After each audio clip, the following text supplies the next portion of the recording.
Don't put your dreams to bed. You've done that enough. Now it's time to stir them up. This is your friend and host, Kirsty Fleur, with the Visionary Woman podcast, and I love resourcing the visionary woman, the creative, the artist, the business owner, the risk taker. And on this show, we will talk about what it means to get out of your own way and take your dreams to the next level. Join the conversation. Welcome to the Visionary Woman podcast. This is your host, Kirsty Fleur, and I'm here today with my friend, Jessica Zweig, who is the CEO and founder of Simply Be. Simply Be is a personal branding company with offices in Chicago and Nashville. Whoop, whoop, Nashville. I mean, just get me back there, girl. I miss you. I know. Well, Jessica is an author of the best-selling book, Be. So if you haven't heard of this book, you have to go get it. It is absolutely amazing for rebranding yourself. And we've had the privilege of using her services, and it's been absolutely foundational for our business. But the name of her book is Be, a no bullshit guide to increasing your self-worth and your net worth by simply being yourself. She's also the host of a top-ranked podcast called the Simply Be Podcast. Her accomplishments have garnered her extraordinary praise, with the Crain's Chicago Business naming her as one of 2020's most notable entrepreneurs, titling her a top digital marketer to watch in Forbes, and a personal branding expert. She is a dynamic and highly sought after speaker and presenter. She's spoken on national and international stages, including those on Google, Mindvalley, Microsoft, Kellogg School of Management, BumbleBiz, Pinterest, Blackstone Investments, Virgin, and more. Jessica has also facilitated workshops and masterminds teaching the power of personal branding to corporations such as Heineken USA, Mars, Nike, Red Bull, BBMC Mortgage Bank, and the Bank of America. Fueled by her personal belief that branding isn't a vanity play, but an opportunity to make the world a better place. Jessica and her 25-person team at Simply Be have gained a national reputation for defining and enhancing the personal brands of corporations, teams, executives, and entrepreneurs. And so Jessica splits her time between Chicago and Nashville with her husband and her 2 dogs. It's so sweet. Jessica, we're super excited to have you on the show today. We're honored and so blessed. So tell us a little bit about you. I know we just heard your bio. Sometimes it's super weird to hear all these amazing things about yourself, but you are a powerhouse. And so we didn't want to leave that part out. You're so sweet. Tell us a little bit about you. Yeah, it's so weird. I'm listening to you say all these things. I'm like, whoa, like, is that me? Like, did that.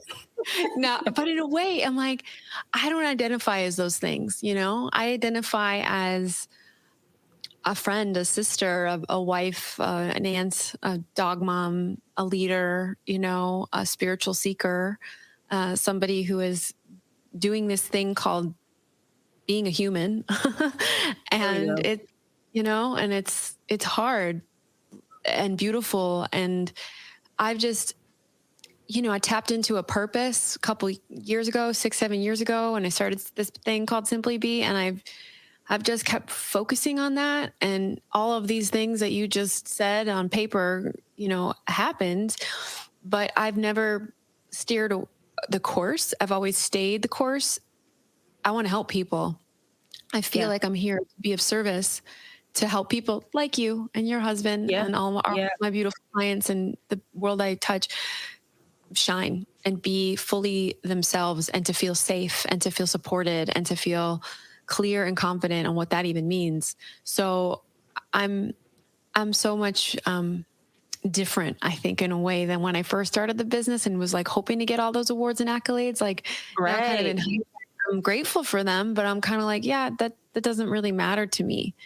Right. What matters to me is connecting with people like you, and having what you said about at the beginning, like, me and Chauncey have had the pleasure of working with Simply Be, and it's been foundational to our business. Like, that's why I do it. That part. Yeah, absolutely. What's so amazing what you said right there is, I'm thinking, at what point, or have you always been this way? Were you like a little girl and you were like, this is what I want to do when, want to grow up and I'm going to help businesses do this. I'm going to help corporations do this. Or at some point, did you have like this aha moment and you were like, this is what I'm good at, and this is what I want to, this is the gift that I want to give? Like, how did that come about? Yeah. Short answer is no. Absolutely not. I was like kind of lost as a kid. You know, I was never cool. I was gawky. I had acne and bad hair and like 25, 30 pounds of baby fat that stuck around till I was like 22. I never really felt like I belonged anywhere. I didn't have a big group of friends. The boys didn't like me. I didn't have my first boyfriend till I was like 19. And, you know, I struggled. I struggled with bullying. I had a tough kind of road growing up. I had a lot of dysfunction back at home.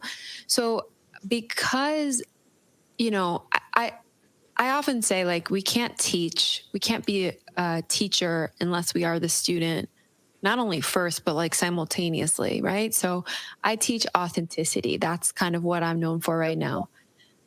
But I can't teach authenticity authentically unless I understand the other side of that, which is inauthenticity. And so long of the short of it is, I grew up gawky, awkward, not cool. By my mid-20s, I became cool. I launched a magazine. I was this it girl around Chicago. I was getting invited to all the nightclubs. I had this huge following. I was somehow overnight like validated from all my high school trauma that I was like somebody special.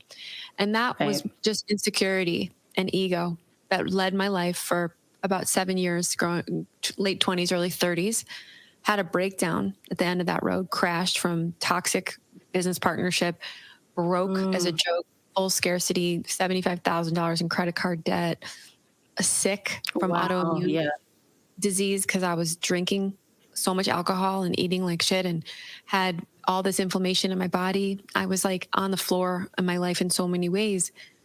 And I had to go through my own breakdown to break through to then get to the other side. And that's when I started Simply Be. And I was like, okay, girl, you're not here for you. You're here for others. You're here for service. You're here to help people with what you know, not just help yourself. Wow. And that's really when things truly, all the success, all those beautiful accolades that you just read off, that's when things started to happen for me. When I clicked into the power of being of service versus being led by ego, which is just insecurity. Whoa. I think so many people can look on the outside, and this is going to lead us into our topic, but so many people can look on the outside and see the beautiful person that you are, see the work that you're doing, and think, okay, man, you know, they may try to start or try to do what you're doing right where you're at, but the journey and the road, the path that you've taken to get where you're at, you saying yes to the journey, first of all. Like, I always tell women that you have to say yes to your own journey. It doesn't matter where I'm at, what I'm doing, but you have to say yes to your own journey, whether it's hard or good or whatever it is, but you've got to say yes to it. And at that point, that's what I call a tipping point moment, where something just breaks in your life and you're like, the whole being inauthentic, the people pleasing, doing whatever other people want you to do. Like, when that stuff starts breaking off of you, and then you can walk in your rhythm and your lane. And what you said, like realizing that I have to be a service to other people, like with what I've walked through, what I've gone through, what I'm learning, and give that back to the world. Oh my gosh. Like, yes, Simply Be, like that just, it makes all the sense in the world. I love that. Thank you for sharing that. Yeah. Thanks for listening. So today we're talking about redefining luxury and living in abundance. And again, when you look on the outside, you see Jessica's, please go to her Instagram. You see her Instagram. She looks like a star. She's absolutely beautiful. She's gorgeous. She's living a life in abundance. You can see it on the outside, on the exterior, but it's something different. It is something that she exudes from the inside out. And so that's what we want to talk about, is normalizing the concept of abundance and ease versus the pervasive hustle culture where, you know, women have become accustomed to hustling to get everywhere. So yeah, just your philosophy around living in luxury and abundance. Girl, I love that you want to go here, because this is so real. This is my favorite thing to talk about these days. This is so real time for me. So I guess I'll start by saying I played the game most of my career up until about a year ago. So I'm not standing on any soapbox, like being like, I have it all figured out. I don't. But I've definitely taken strides in healing from the toxic, masculine hustle, work addiction, fire ambition, drive, always on 24/7. I played that game and I built my business. You know, I'm not going to deny, like, there's something to be said. Like, a lot can come from it when we work hard. There's something beautiful about like paying your dues and earning your cash. And like, it's empowering, but there's a real shadow side to it. If we don't really look at it, like where is it really coming from? And what are we trying to prove? And who are we trying to prove it to? And what are we trying to compare ourselves to? And who are we trying to keep up with? It's like, I never really stopped and asked myself those questions, because I made the comment that I had been broke before. Like I was in $75,000 worth of credit card debt. I opened my book B with the story of driving to my parents' house in the suburbs at 33 years old because AT&T was going to shut me off because I had no money in my checking account. It was negative $117. Like, I couldn't pay anything. My boyfriend at the time, who's now my husband, had floated me for months. And I was like, I can't ask him for one more thing. And they're going to shut off my phone. And so I went to my parents' house. And that was a turning point in my life, because my parents, they weren't even mad. They weren't even disappointed. They literally were so confused because they thought that I had built this life. They didn't know. I kept it so behind the scenes. There was so much shame in that moment, so much self-loathing in that moment, that I had no choice but to turn my own life around.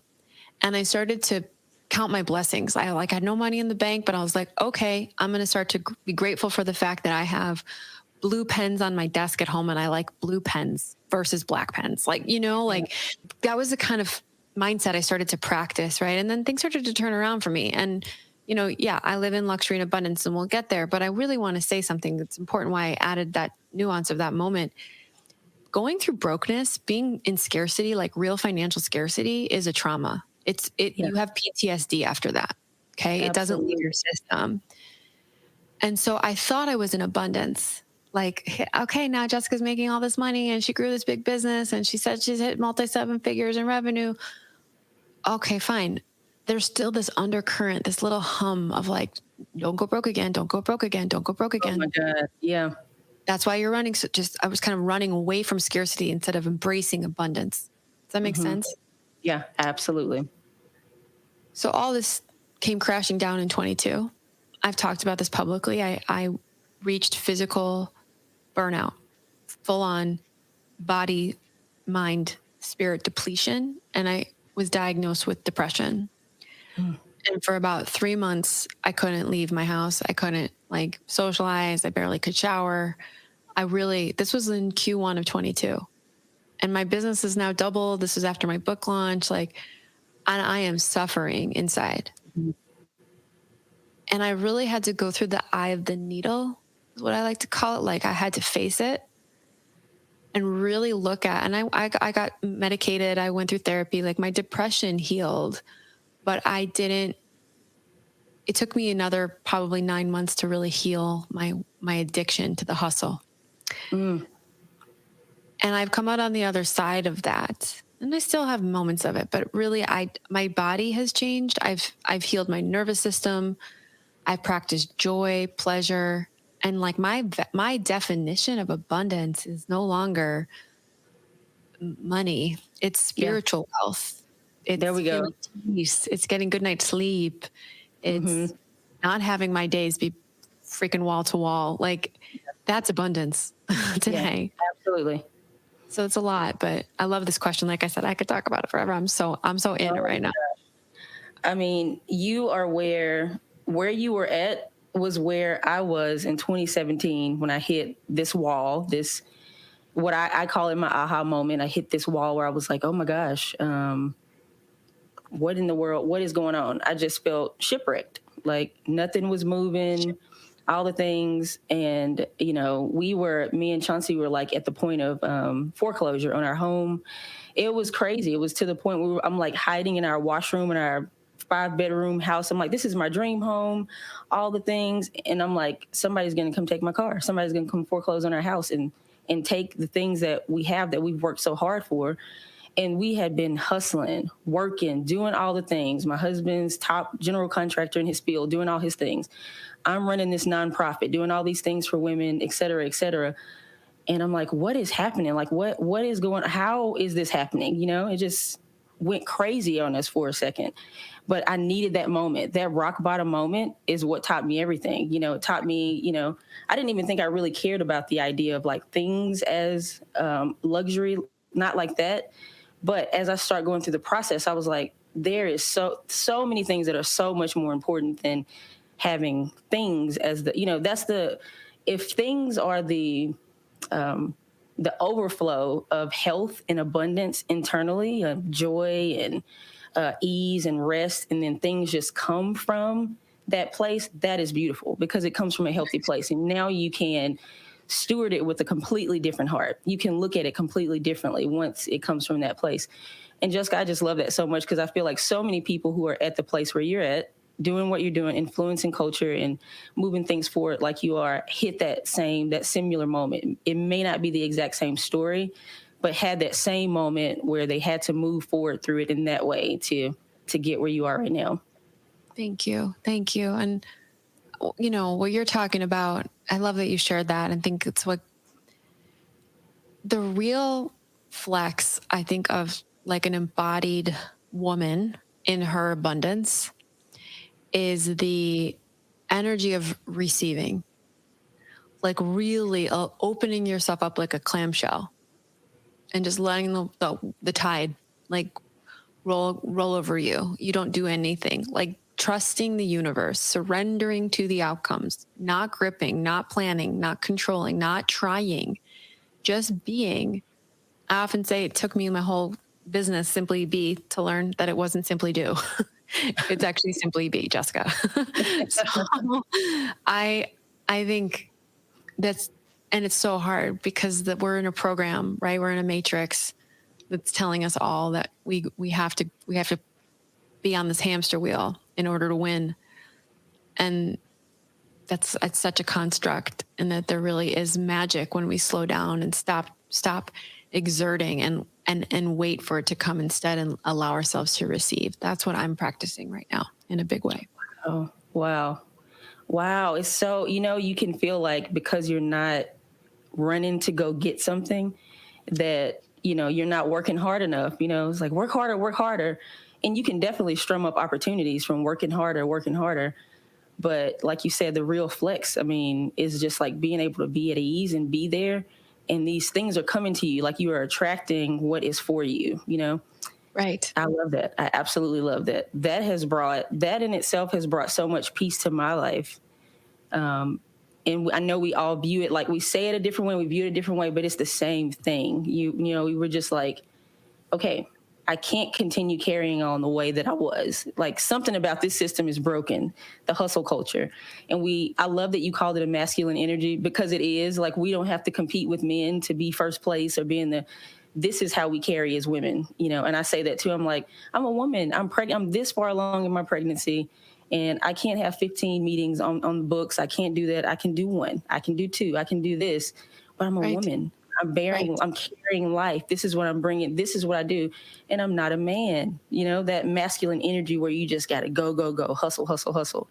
And I love that you bring, of course, you're a woman, but you don't have to compete with that masculine energy. You can bring femininity into it and be confident about that, you know, and own it.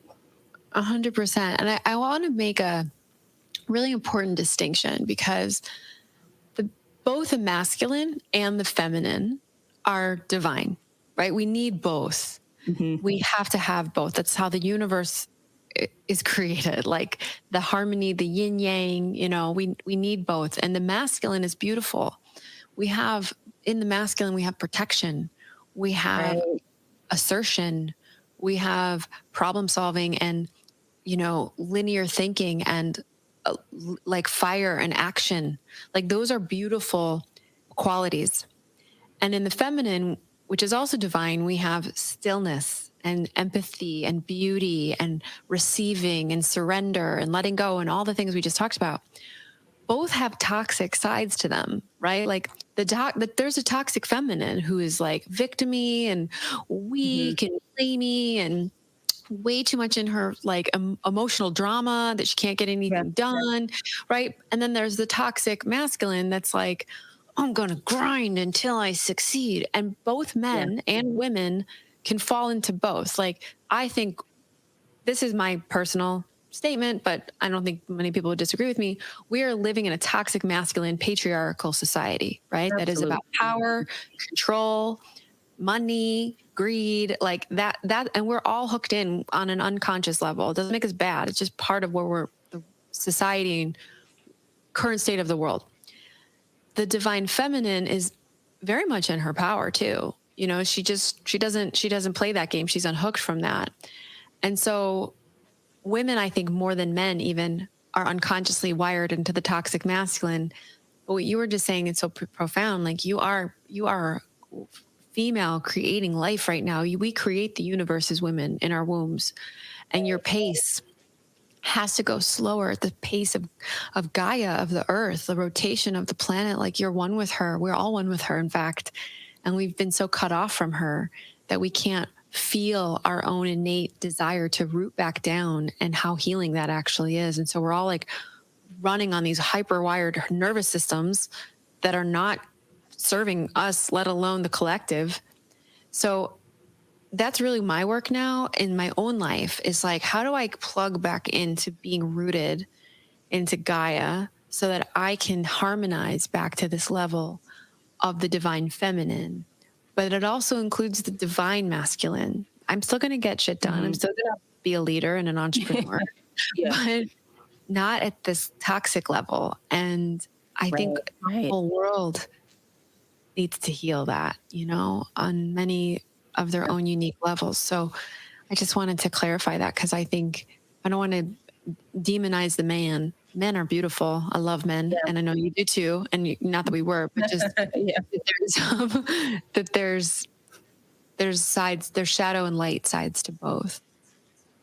Right. Absolutely. I love that you clarify that. You know, something that me and Chauncey talk about often is that, you know, within femininity and the feminist culture is like, there is like this undergirding of the spirit that you can feel that's like, you know, so not all of the spaces where it's a feminist culture, but you can feel that undergirding of like, you know, we're against men and this whole thing. And I'm like, you can be absolutely feminine. You can absolutely own who you are as a woman and not take away from who a man is, while also still being like this piece that is toxic and patriarchal. I don't have to lean into this, and I don't have to partake in this or partner with this. So I love that. All things in balance. So that's really good. I'm so glad you clarified that. Okay, so we talked about this. You're like, I'm going to get into luxury. I'm going to get into abundance, but first this.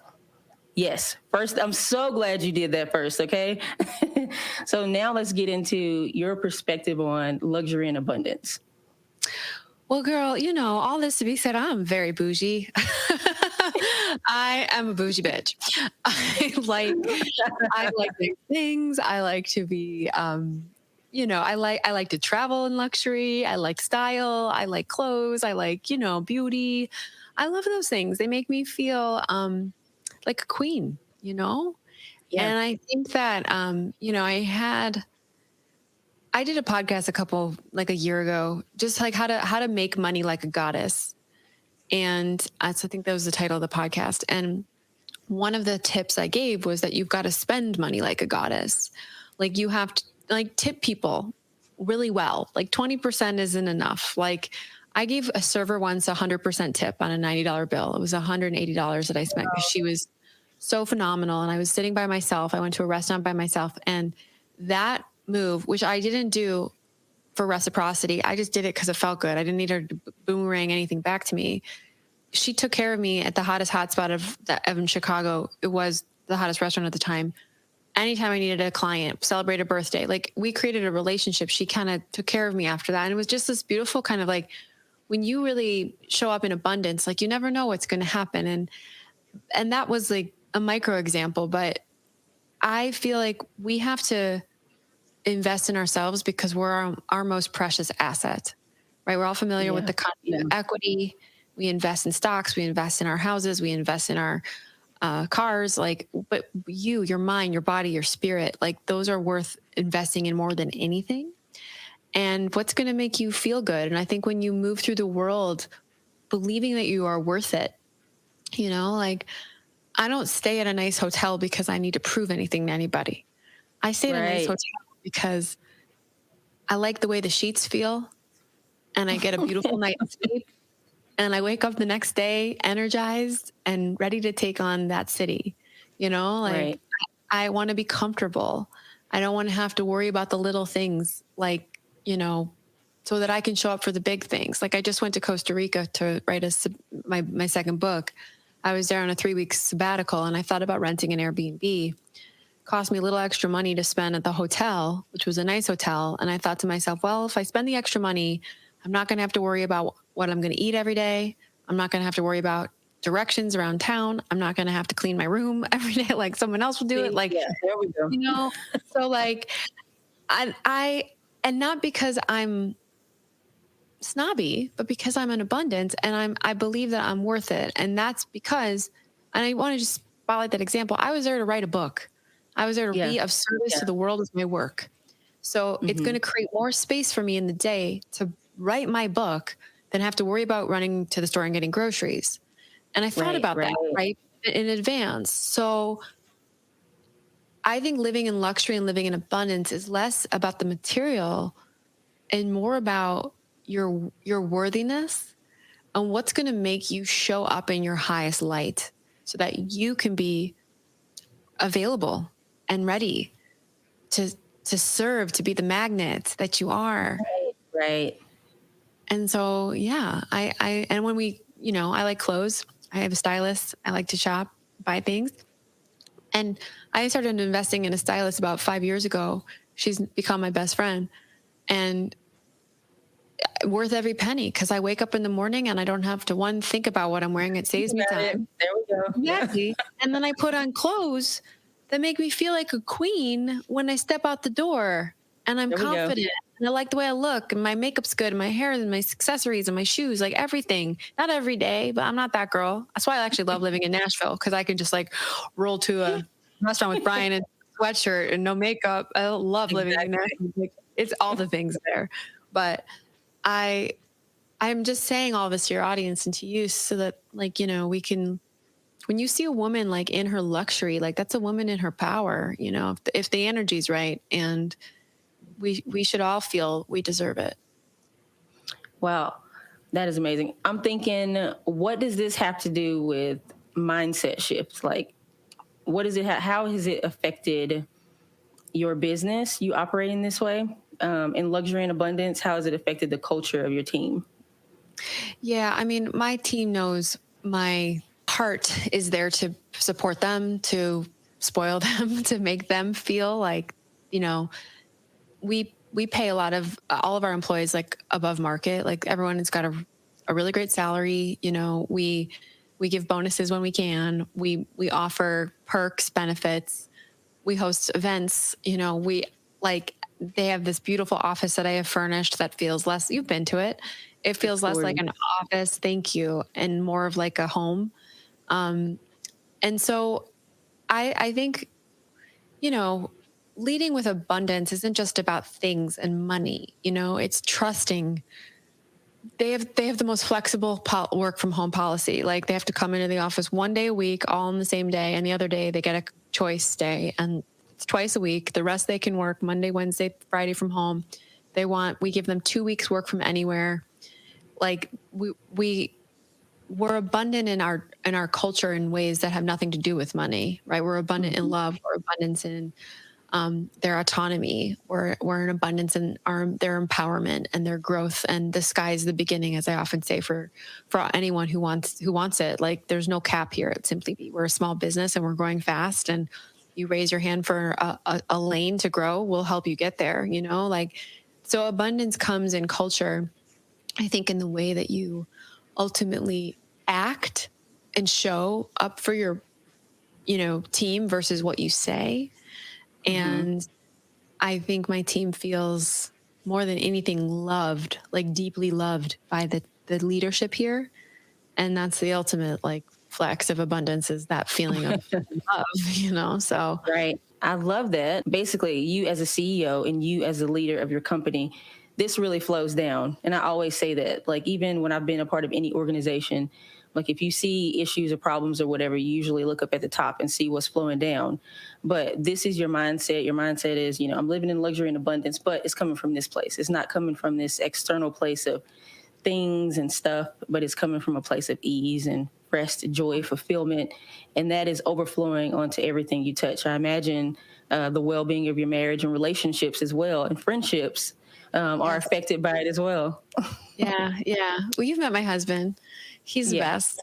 And we've been on a journey with our finances, 11 years together. He's been killing it when I was down. He's been down when I've been up. And now we're like really a team. And I just think abundance, it's a mindset. It's not a material thing. And when you have abundance and trust in your marriage, and you have abundance and fun in your relationships, if you have an abundance and connection, you have abundance and freedom, like that's what makes life worth living. I love that, because when we met him, I met him in Chicago, but when I really felt like I got to experience him was at your event here in Nashville. And I got to sing for that event for you beautiful ladies. That was amazing. But I just saw him like putting everything together. You just felt like he was just like, I got to make sure this is right for her. But it was so sweet. It was intentional, and he was making sure the fire was right for the fireplace and the lights and everything. And me and my musician and my husband, we were both like, he's trying to make sure he gets this right for us. So it was felt, it wasn't like I'm doing this because I just got to do this because Jessica's going to get me. It was like, you could just feel that he really loves you. You felt that. I was like, this is precious.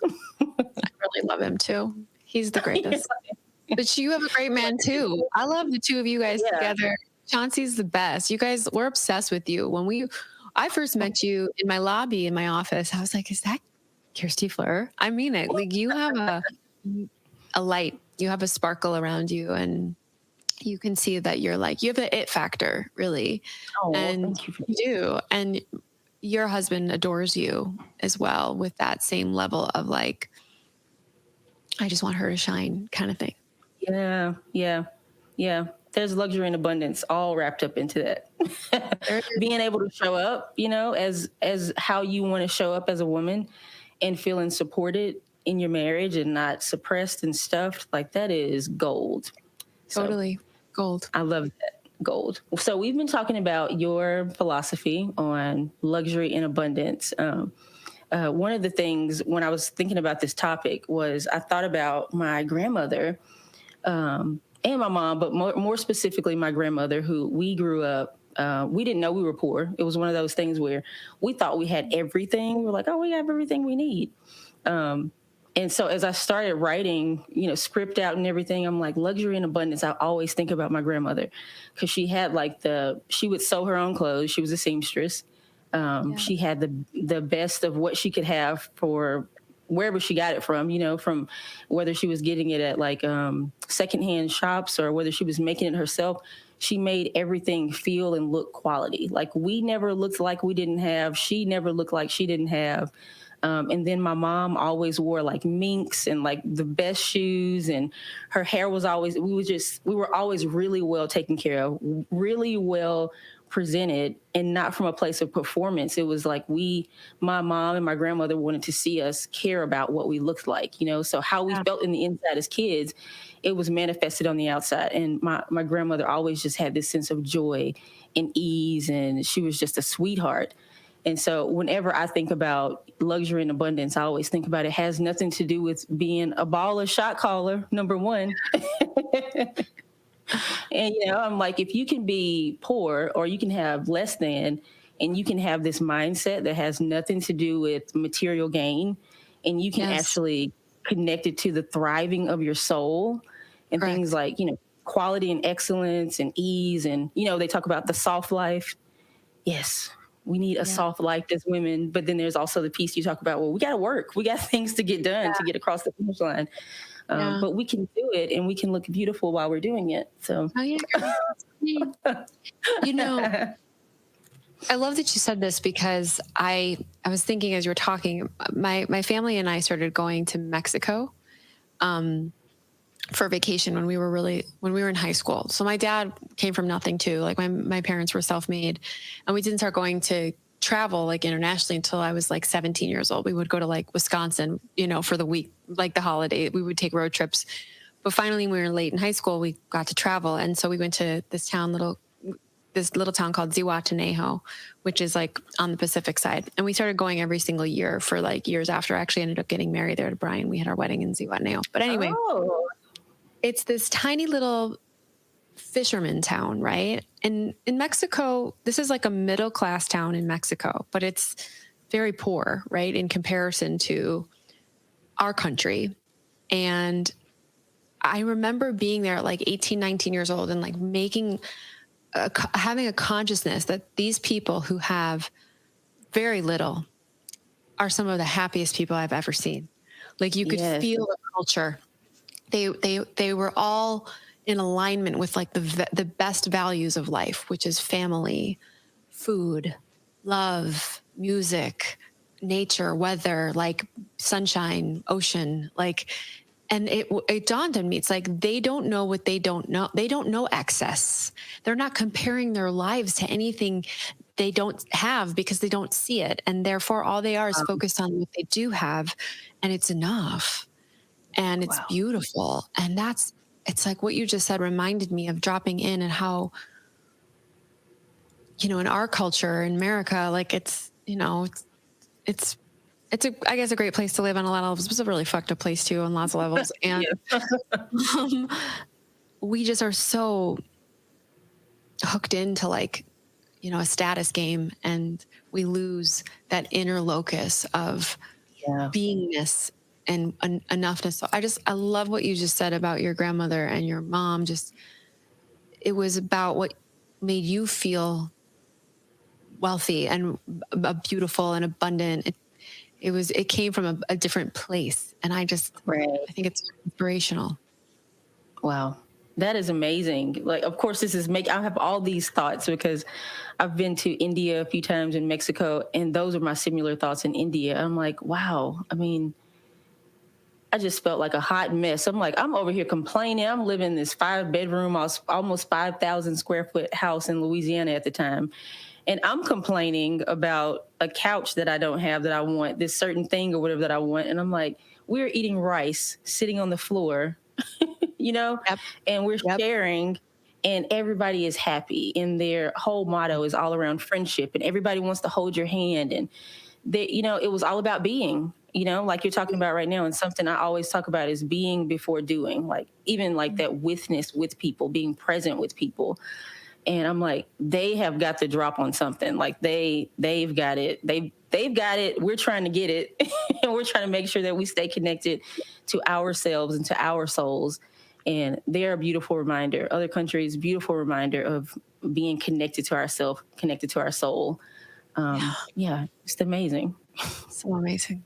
So I love traveling for that reason. Yeah, absolutely. Okay, so what's the number one luxury for you? The number one luxury for me today, girl, is time, free time. Yes. Like that's how I value time. I mean, I can talk to you about like my new Nikes I just got, like my skincare routine. But what came to me when you asked me that, it's like if I have a spacious day, that is luxurious as hell. Yes, absolutely yes. The only thing I have to say to that is just yes. Yeah, I know you get it. So I guess for our final thoughts here, Jessica, what advice can you give our listeners on how to welcome more joy and success in their life? Okay, I have a lot to say about this, but I'll try and keep it concise. First things first, in the most practical way, you've got to prioritize joy. You have to make time for joy on your schedule. You have to make joy your job, not checking emails and taking meetings on Zoom. So looking at your calendar every single week, do you have playtime scheduled? Whatever play. Do you have a nature walk? Are you going to dance class? Are you going to block out a half a day to just be with your partner or go out with your girlfriends? literally shut it down at a certain time so that you can go do that, and make those times on your schedule equally as precious and non-negotiable as your executive meetings that you have on your calendar. Like that, you have to keep yourself accountable to joy, because life will just sweep you up.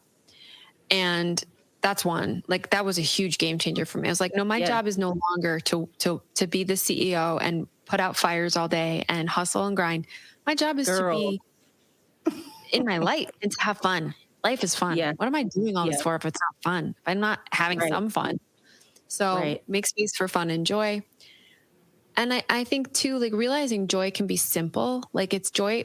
Happiness is fleeting, right? Like, you're happy when it's sunny, but can you be grateful when it's raining, right? Like joy is an embodiment. Joy can come sitting at home watching, the clouds move across the sky, like practicing boredom. Can you be joyful in a moment of boredom? It's really the mundane. Ugh.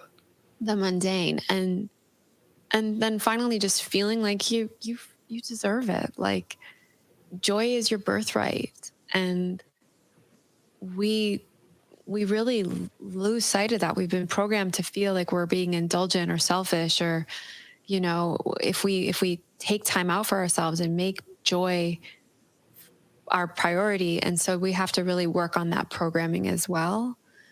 And yeah, that's my word for the year, is joy. And oh my goodness, play.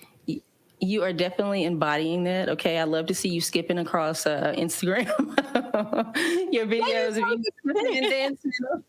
Like, absolutely love it. Love it. So, of course, that question's fitting for you because you exemplify that. Jessica, where can our visionary women on this podcast, where can they find you and follow you? Please come find me. I love Kirsty, and I often say like attracts like, and your vibe attracts your tribe. And so if you're following Kirsty, I'm sure we're of a similar frequency, and it would be an honor to hear from anybody. You can find me on Instagram at Jessica Zweig. It's just my first and last name. You can go to jessicazweig.com to learn more about me, and you can go to simplybeagency.com to learn more about my business and what we've done for Kirsty and Chauncey on their branding. Amazing. Thank you so much for being here with us today. Love you. Love you. Thank you for having me. Thanks for listening and joining the conversation today here on the Visionary Woman Podcast. If you enjoyed this episode and would like to join our growing community, the FF Social Club, please comment, like, and subscribe so that you can be updated on our upcoming episodes and more happening over at freedomflow.com. To catch the latest from me and to access amazing resources for visionaries just like yourself, please visit me on the web at www.kirstyfleur.com. Thanks again for hanging out with me, and I'll see you next time. Until then, don't forget to be visionary.